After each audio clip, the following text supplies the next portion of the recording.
I wish I didn't have to add this part, but there's somebody that may not know. Take the tires and wheels off.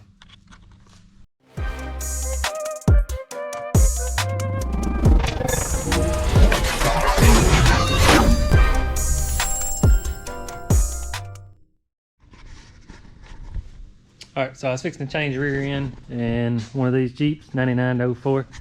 And I'm sure it's probably gonna be a boring video, but I know somewhere down the line this will help somebody change theirs. So I'll show you little tricks I know and yep, get to it. I know I got a lift, I know it's cheat code, but I started with floor jacks just like anybody else. But first thing, this got big tires, can't get to it. Take that bolt and that bolt before you even lift anything up.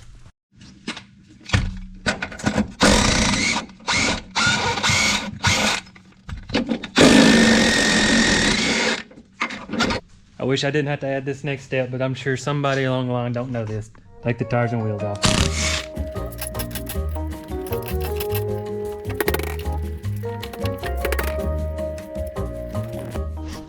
I wasn't thinking since this one had a lift, I should have took them off down there, but we'll just go ahead and take the shocks and get them out of the way. And one thing, those two bolts I took out, the longer one is the shock bolt. So that's what I'll try to add details in my videos, just little tricks I've learned over the years. And this is one of them. If you've got a body style and it makes a constant thumping noise, this is usually what it is. And let me get it apart and show you why it does that. All right, so I got it off. They run a shoulder bolt. So I guess the bushing shrinks. I really don't know. All I know is this works. Been doing it for a long time. But you can't get tight and actually hold the bushing. So what I do, take a split washer, slide it on there, and as you're tightening it, you'll spin the bolt instead of the nut, and you'll feel it actually jump up on there, and then it'll collapse the bushing and make it hold tight. All right, so I've got it in there. I didn't tighten it. I want to show you what I was talking about. You can start tightening, and it'll get to a hard spot, and then when it jumps up on the shoulder, it'll actually get easier for a second, and then just keep going.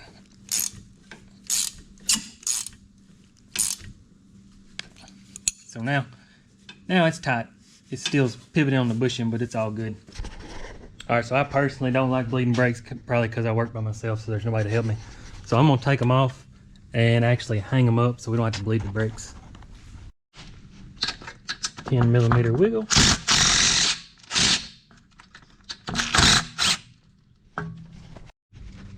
.10mm All right, so I gotta take the brake lines off here. That's a 9/16 right there. And I use a pair of cutters to cut it off and then clamp it back on. But if you don't, that spins on there, so you can probably just take a wrench and spin it out and not have to break that seal there.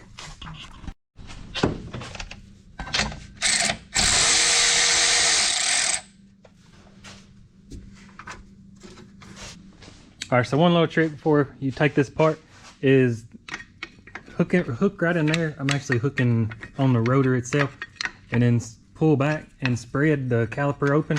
That way when it's going back together, it's much easier.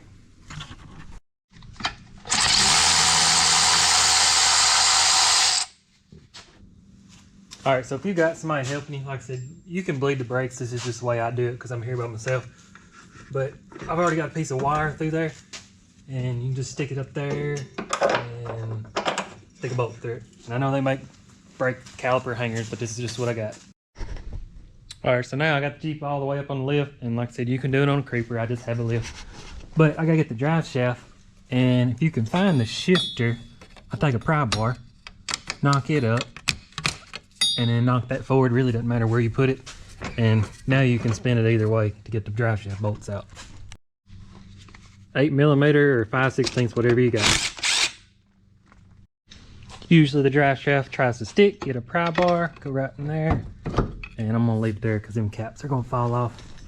One thing I about forgot about is I took the calipers off, so the rotor's just sitting there. Just go ahead and take them off because I walked by and one shook. I don't want it to fall and hit somebody. I was gonna warn people about AutoZone stuff, but I didn't want to offend nobody. But I seen the yellow, and I know that that's what AutoZone makes, and I think this is all that's wrong on my rear end. It's I don't know if you can hear it. Yeah, it's locked up, so there may not even be nothing wrong with the rear end, but I'm this far in, I'm gonna finish the video. Yeah, I think there is something wrong with the rear end. I don't know how well you can see it, but if the pinion moves in and out, there's something wrong in there. I don't necessarily know what, but we're just gonna change the whole rear end. 10mm wiggle. Don't have to be a wiggle, it's just what I had out. Where the brake lines are staying, so don't forget that part. Alright, so I'm gonna take the e-brake loose right here. 13mm. And I know it looks unnecessary, but when I go back together, you'll understand why I did it that way. Alright, 21mm wiggle and 21 wrench. If you've got a 13/16, it'll work, but I see them, it's funny, I get all these Jeeps, they're stuck on there so people couldn't get them back off. But loosen this bolt just a fuzz. I'm gonna get my bigger gun. Alright, bigger gun, we'll try it. Just leave it just a little bit loose, and then I'm gonna take this one all the way out. Just in case you didn't know, a regular socket has way more power than a wiggle.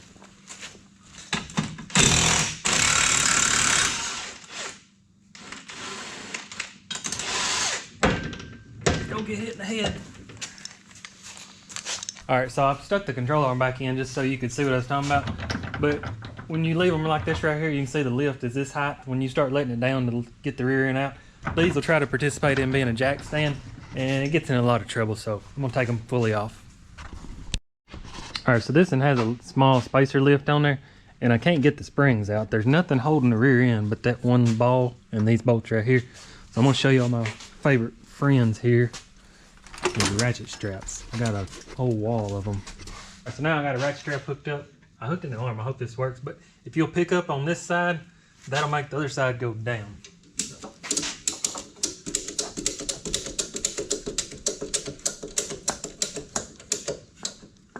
Alright, so it kind of pulled at that angle, but don't matter. Let's see. Got just enough slack to get it out of there. So now that there's no spring on the other side fighting us, you can see it'll go down and you can pull the spring right out. Alright, so now the rear end is basically just sitting here on that one little uni ball, whatever they want to call it there. So get it on the ground, and I'm actually going to take it off here, and then I get to show you my cool tool I've got made. Alright, so now flip the seats forward, and we're going to work on the e-brake. Alright, so now don't make this part complicated.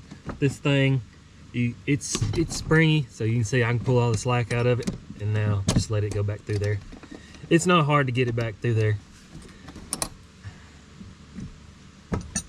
Now take a half or a 13, and you'll actually push forward and try to push forward. Sometimes you don't have to, but keep that pushed against it tight, and then push right there on the inside. Sometimes they don't like to go through, but they will. So sometimes they're hard to get to. Let's see, this one's easy. It's stuck to the floor. But you just slide that over and then squeeze and pull.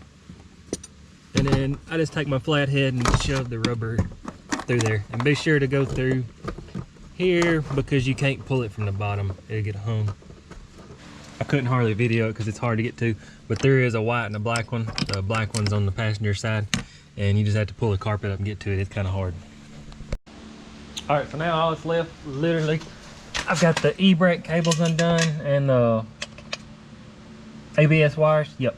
And now I know going back together is gonna be a little different, but I'm gonna take the wishbone off the Jeep, and then you get to see my cool tool.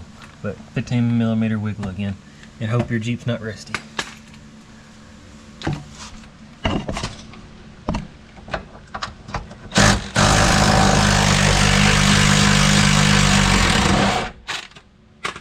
If you got the bolt out, but that's not coming all the way out, take a wrench, put it up under there.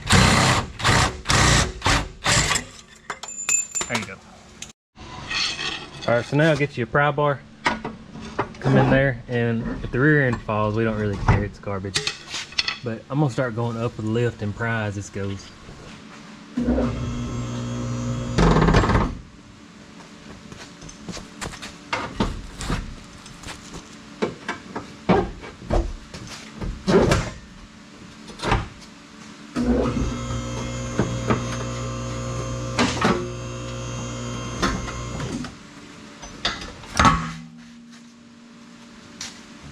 All right, so I got the rear end out. I'm gonna throw it on the floor and show you something cool.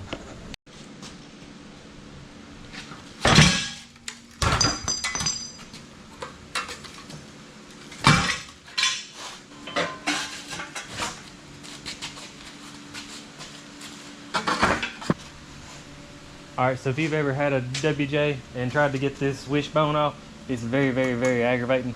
So what I've done is made a tool.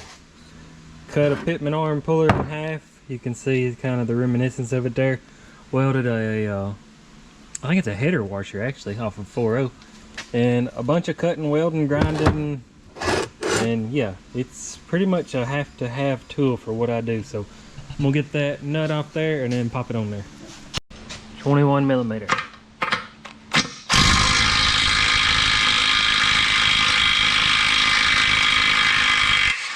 All right, so now I got it backed all the way out there. It slides on there just nice and tight.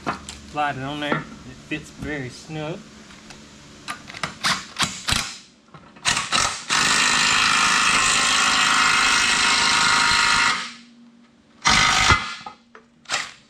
She gets rowdy. And now I'm gonna bolt that back in, and when it's going back together, makes it so easy. You just slide it under there, pull it down, put a nut on there, and you can raise everything back up. All right, so this one didn't have any tags right here, so I don't know what ratio it is. Just so you know at home how to count the ratio. If you're doing it by yourself, this way is easier. Is I lock that axle out. If you've got a locker, you can count both of them one turn, but if you don't have a locker, just cancel that one out and just watch this one. Put a mark on there, and if you don't get it, 355 means this one's gonna turn 3.55 turns for every one rotation of the axle. So when you got spider gears, you can do it by multiplied by 2. So what I'll do, like I said, I've got a mark there. I put the vice grip so you can see. Then I've got a mark there. So as I spin this, there goes 1, and you can see it's already lined up. But I go 2 revolutions on that, so that's 2 on the pinion. That's 3, and yeah, you can get this the same angle. As it comes around, that is 3.5, and that'd be 3.55. So that's what ratio that is.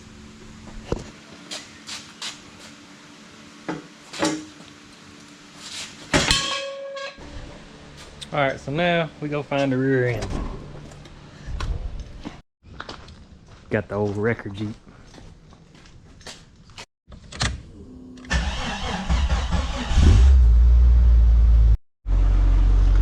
So you can see my Jeeps are over there. This is where I've been keeping rear ends, but you can see it's kind of flooded. So I got lazy and started just laying them right here because I don't wear boots. And I found one. Luckily it had the tag, but I use a blue zip tie for $355 and then a green for $373. Red's $410, and then I think yellow is $307.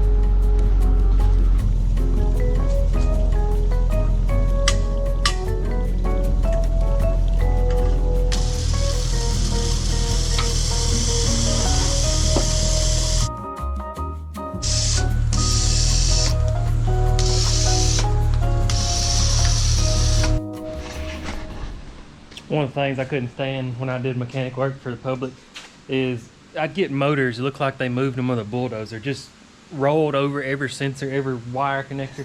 So everything that I sell, I don't cut that, I don't cut that, unbolt, comes with absolute everything on there and nothing's cut. Occasionally I'll cut like a wrecked motor out, but that just makes it so much easier if you know you need the shocks or just going back together. All right, so now everything that was on that rear end that I took off, got to take off this one. I'm not going to show you again because I've already showed you one time. So I'm going to get everything took off and we'll slide it under there.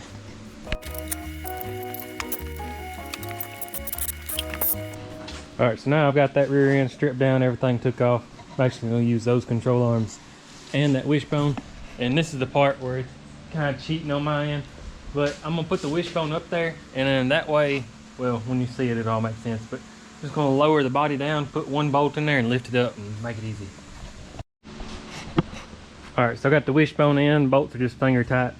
And I was going to put it on jack stands, and I looked over there, and then I looked at it, I said, you dummy, just leave it on the creeper or the two-wheeler. So now it's on wheels. So I'm gonna let the body down.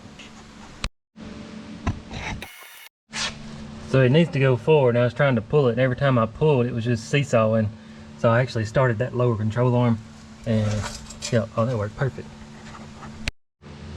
I got the camera riding on the axle, so it may be a bumpy ride, but let's see. All right, so I let the Jeep down a little bit farther. You can see I'm just gonna put that nut on there, get enough threads that it will hang on, and I'm just gonna go ahead and start this lower control arm just because it's already there. Before I forget, if you don't have that fancy wishbone tool, you can leave it hooked to the axle and just undo it right there. It's just extremely hard. All right, so same concept as a tie rod. It's tapered, whatever, and that's a lock nut. So I put a ratchet strap around it just so I can get the nut tight. If you don't have that option, you can put a wrench on the nut and actually put a 10mm on the stud and go backwards, and it'll tighten it up for you. All right, so I've got the e-brake cables stubbed through there. Shove them in best you can. You probably got to pull them through the top. Tighten them up, tighten them up. You can tighten these up now, but don't tighten these till it's on the ground. All right, so this one had the spacers, so we got to get that rubber off. So you can see spring won't fit in there. So, well, take it down before it falls. If you'll pick this side up, it'll put that side down. So I've already got it hooked up.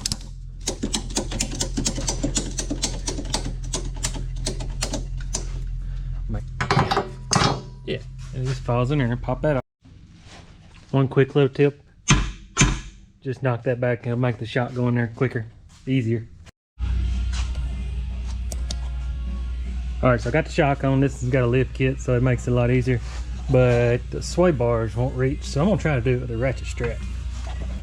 All right, so I got the shocks on. They were long enough with this lift kit, but the sway bar end wouldn't reach, so I got a ratchet strap and picked it up. Or you can wait till you put it back on the ground and do it that way. Sometimes that's just easier too. All right, so I think that's got everything covered on underneath, both the tires on it, and then we'll finish up in there. Yeah, don't have to bleed the brakes. Got a new U-joint. So yeah, let's get it finished up. All right, so don't forget the lower control arm. You're supposed to wait till it's on the ground, make sure it's set in the right spot, and then we got to finish this up. Let's see.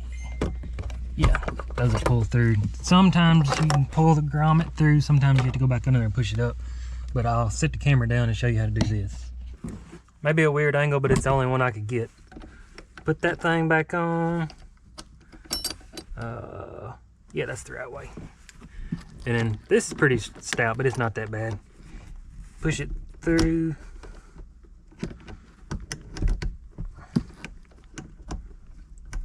Oh. Yeah, there we go. So that's set. Get this in and the other one. The white one and the black one. All right, so at the end of every job, I'm gonna put the tools that I use. Pry bar 21, 18, 15, 13. About the same sockets. Impact guns, which you can use a ratchet, and just some few tools. So don't take a whole lot of tools to do this job. So I think other than a floor jack and jack stands, you can probably do it in the driveway pretty easy. All right, so I got tires on, bolted on, control arms cleaned up. Everything's ready to go, test drive. Hope everybody enjoyed this. And I know some people probably don't care nothing about watching this, and that's what I'm gonna say. At some point, I am gonna split the channels up, but I cannot financially just quit and start doing full, you know, all the cool videos. Like this Jeep, I'm gonna sell it. So that's just my job, so I'm already doing it. And I've been doing it for 20 years, so I'm gonna keep making videos like this because I like helping people out. I know somebody will use the video. And like I said, I know we got some really cool stuff coming up. It's just gonna take time to get it all squared away. That's my personal project. So I'll work on Jeeps for however long, then I'll work on my personal stuff, then I'll edit these videos. So I promise you, I'm trying. Just do all the sports you can. Thanks.